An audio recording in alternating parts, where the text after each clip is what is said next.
ওং নমো ভগবতে বাসুদেবায় নমঃ। রাধে রাধে। গীতার মূল্যায়নের আজকের ভিডিও অল্পতেই সন্তুষ্ট থাকার রহস্য কি, গীতার অমূল্য শিক্ষা, চতুর্থ অধ্যায়ে 22 নম্বর শ্লোক অনুবাদ সহ তাৎপর্য করে বলবো। 22 নম্বর শ্লোক সংস্কৃতে বলা হয়েছে, যদিচ্ছা লাভ সন্তুষ্ট দ্বন্দ্বাতীত বিমৎসর সম সিদ্ধাবসিদ্ধৌ চ কিত্তাপি ন নিবদ্ধতে। এর অনুবাদ হল, যিনি অনায়াসে যা কিছু লাভ করেই সন্তুষ্ট থাকেন, যিনি সুখ দুঃখ আদি দ্বন্দ্বের বশীভূত নন এবং মাৎসর্যশূন্য, যিনি কার্যের সাফল্য অসাফল্যে অবচলিত থাকেন, তিনি কর্ম সম্পাদন করলেও কর্মফলের দ্বারা কখনো আবদ্ধ হন না। এই শ্লোকের তাৎপর্য হল, কৃষ্ণ ভাবনার অমৃত লাভ করেছেন যে মানুষ, তিনি তার শরীর সংরক্ষণের জন্য অতিরিক্ত প্রয়াস করেন না। অনায়াসে তিনি যা পান তাতেই সন্তুষ্ট থাকেন। তিনি ভিক্ষা করেন না, আবার ঋণও করেন না। তার শ্রদ্ধা অনুসারে পরিশ্রম করে সৎ প্রচেষ্টায় তিনি যা পান তাই গ্রহণ করে সন্তুষ্ট থাকেন। তাই তার জীবিকা নির্বাহের ব্যাপারে তিনি সম্পূর্ণভাবে স্বাধীন। তিনি অন্য কারো সেবা গ্রহণ করে নিজের কৃষ্ণ সেবা বিঘ্নিত হতে দেন না। শ্রীকৃষ্ণের দাসত্ব করার জন্য তিনি জড়জগতের দ্বন্দ্বের দ্বারা প্রভাবিত না হয়ে যে কোনো কাজ করতে প্রস্তুত থাকেন।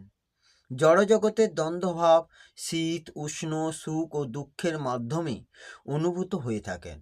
কৃষ্ণ ভাবনাময় ভক্ত দ্বন্দ্বের অতীত, কেননা শ্রীকৃষ্ণের প্রীতির জন্য কোনো কিছুই করতেই দ্বিধাবোধ করেন না। তাই সাফল্য ও ব্যর্থতায় তিনি সমভাবাপন্ন। পূর্ণরূপে যিনি ভগবত তত্ত্ব লাভ করেছেন, তার মধ্যে এই সমস্ত লক্ষণগুলি প্রকট হয়। এই শ্লোকের অপর একটি অনুবাদ হল, যিনি কর্মযোগী অর্থাৎ ফলাকাঙ্ক্ষা ব্যতিরেকে নিজে থেকেই যা পাওয়া যায় তাতেই সন্তুষ্ট থাকেন এবং যিনি ঈর্ষারহিত দ্বন্দ্বের অতীত এবং সিদ্ধি অসিদ্ধিতে সম থাকেন, তিনি কর্ম করলেও তাতে আবদ্ধ হন না। এই শ্লোকের ব্যাখ্যা হল, যদিচ্ছা লাভ সন্তুষ্ট অর্থাৎ কর্মযোগী নিষ্কামভাবে সম্পূর্ণরূপে সমস্ত কর্তব্য কর্ম সমাধা করে।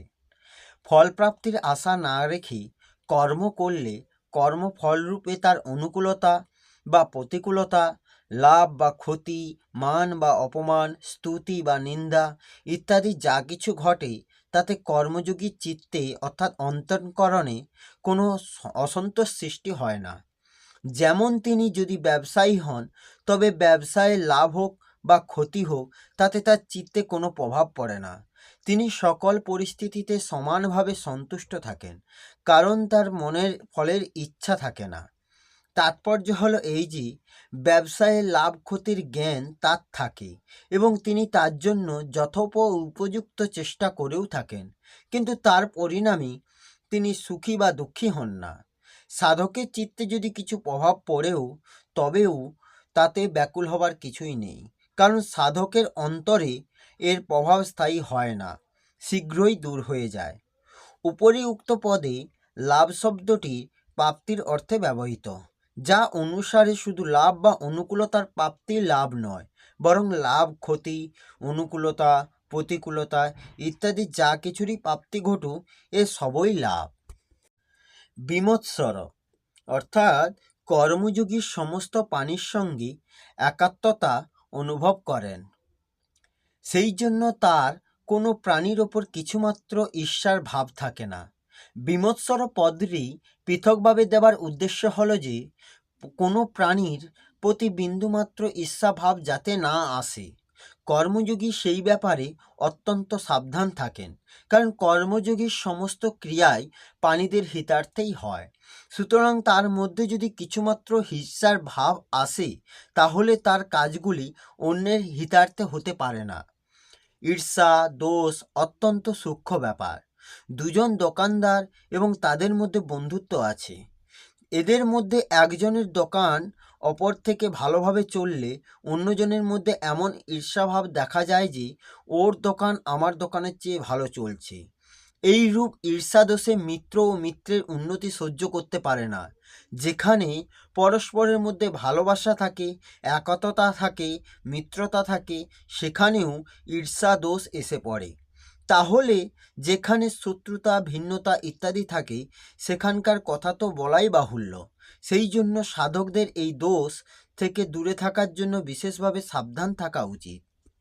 দ্বন্দ্বাতীত অর্থাৎ কর্মযোগী লাভ ক্ষতি, মান অপমান, নিন্দা প্রশংসা, অনুকূলতা প্রতিকূলতা, সুখ দুঃখ ইত্যাদি দ্বন্দ্বের অতীত হন। সেই জন্য তার চিত্তে ওই দ্বন্দ্ব থেকে উদ্ভূত রাগ, দ্বেষ, হর্ষ, শোক ইত্যাদি বিকার উৎপন্ন হয় না। দ্বন্দ্ব নানান প্রকারের হয়, যেমন ভগবানের সগুণ সাকার রূপ ঠিক না নির্গুণ নিরাকার ঠিক, অদ্বৈত সিদ্ধান্ত ঠিক না দ্বৈত সিদ্ধান্ত ঠিক, ভগবানের মন লাগে কি না, একান্ত হয়েছে কিনা, শান্তি লাভ হয়েছে কিনা, সিদ্ধিপ্রাপ্তি হয়েছে কিনা ইত্যাদি। এই সব দ্বন্দ্বের সঙ্গে সম্বন্ধ না থাকলেই তবে সাধক নির্দ্বন্দ্ব হন। ওজনের কাঁটা যেমন একদিকে ভারী হয়ে গেলে তাকে আর সমান বলা যায় না, তেমনি সাধকের চিত্ত কোনো একদিকে ঝুঁকে গেলে তাকে তার দ্বন্দ্বাতীত বলা যায় না। কর্মযোগী সর্বপ্রকার দ্বন্দ্বের অতীত হন, সেই জন্য তিনি সন্তোষের সঙ্গে সংসার বন্ধন থেকে মুক্ত হয়ে থাকেন। সমসিদ্ধাবসিদ্ধৌ চ অর্থাৎ কোনো কর্তব্য কর্ম নির্বিঘ্নে সম্পন্ন হওয়াকে সিদ্ধি এবং কোনো প্রকার বিঘ্ন বাধার জন্য সেটিকে সম্পন্ন না হওয়াকে অসিদ্ধি বলা হয়। কর্মের ফল প্রাপ্তিকে বলা হয় সিদ্ধি এবং অপ্রাপ্তিকে বলা হয় অসিদ্ধি। সিদ্ধি এবং অসিদ্ধিতে রাগ, দ্বেষ, হর্ষ, শোক ইত্যাদি বিকার না হওয়াই হল সিদ্ধি ও অসিদ্ধিতে সম থাকা। দ্বিতীয় অধ্যায়ে 48তম শ্লোকে সিদ্ধা সিদ্ধৌ সমভূতা পদ্রিতে এই ভাব আছে। আমার কিছুই নয়, নিজের জন্য কিছুই চাই না এবং নিজের জন্য কিছুই করার নেই। এই তিনটি বিষয় ঠিকমতো অনুধাবন করলে তাহলে সিদ্ধি ও অসিদ্ধিতে পূর্ণ সমতা আসে। কিত্তাপি ন নিবধ্যতে, এখানে কিত্তা অপি পদ্রির তাৎপর্য হলো এই যে কর্মযোগী কর্ম করলেও তাতে আবদ্ধ হন না, তাই কর্ম না করে আবদ্ধ হওয়ার কথাই ওঠে না। তিনি উভয় অবস্থাতেই নির্লিপ্ত থাকেন। যেমন শুধুমাত্র শরীর নির্বাহের জন্য যে কর্মযোগী কর্ম করেন তিনি কর্মতে আবদ্ধ হন না, তেমনি শাস্ত্রবিহিত সমস্ত কর্ম করেন যে কর্মযোগী তিনিও কর্মতে আবদ্ধ হন না। এর তাৎপর্য হলো এই যে কর্মযোগে কর্ম করা, কর্ম বেশি করা, কম করা অথবা না করার বন্ধন বা মুক্তির কারণ নয়। এগুলির সঙ্গে যে লিপ্ততা থাকে সেটি হলো বন্ধনের কারণ এবং নির্লিপ্ততার হলো মুক্তির কারণ। নাটকে যেমন এক ব্যক্তি লক্ষণের এবং অন্য ব্যক্তি মেঘনাদের রূপ ধারণ করেন এবং দুজনেই নিজ নিজ চরিত্র অনুযায়ী কাজ করেও তাতে নির্লিপ্ত থাকেন, অর্থাৎ বাস্তবে নিজেদের লক্ষণ বা মেঘনাদ বলে মনে করেন না, তেমনি কর্মযোগী নিজ বর্ণ, আশ্রম ইত্যাদি অনুযায়ী কর্তব্য পালন করেও তাতে নির্লিপ্ত থাকেন, অর্থাৎ তাদের কোনো সম্পর্ক মানেন না। তার সম্পর্ক নিত্য নিরন্তর স্থিত স্বরূপের সঙ্গে থাকে, প্রতি মুহূর্তে পরিবর্তনশীল প্রকৃতির সঙ্গে নয়। সেই জন্য তার স্থিতি স্বাভাবিকভাবে সমতায় থাকে। সমত্বে স্থিত হওয়ায় তিনি কর্ম করলেও তাতে আবদ্ধ হন না। বিশেষভাবে বিবেচনা করলে দেখা যায় যে সমতা স্বতঃসিদ্ধ। প্রত্যেক মানুষ অনুভব করে যে অনুকূল পরিস্থিতিতে যে স্বয়ং থাকে, প্রতিকূল পরিস্থিতিতেও সেই থাকে। যদি সে স্বয়ং একই না থাকতো তাহলে দুটি পৃথক অনুকূল ও প্রতিকূল পরিস্থিতির জ্ঞান হতো কিভাবে? এতে প্রমাণিত হয় যে পরিবর্তন হলেও স্বরূপে আমরা সবাই যেমন তেমনই থাকি। ভুল শুধু এই হয় যে আমরা পরিস্থিতির দিকটাই লক্ষ্য করি, স্বরূপের দিকটা উপেক্ষিত থাকে।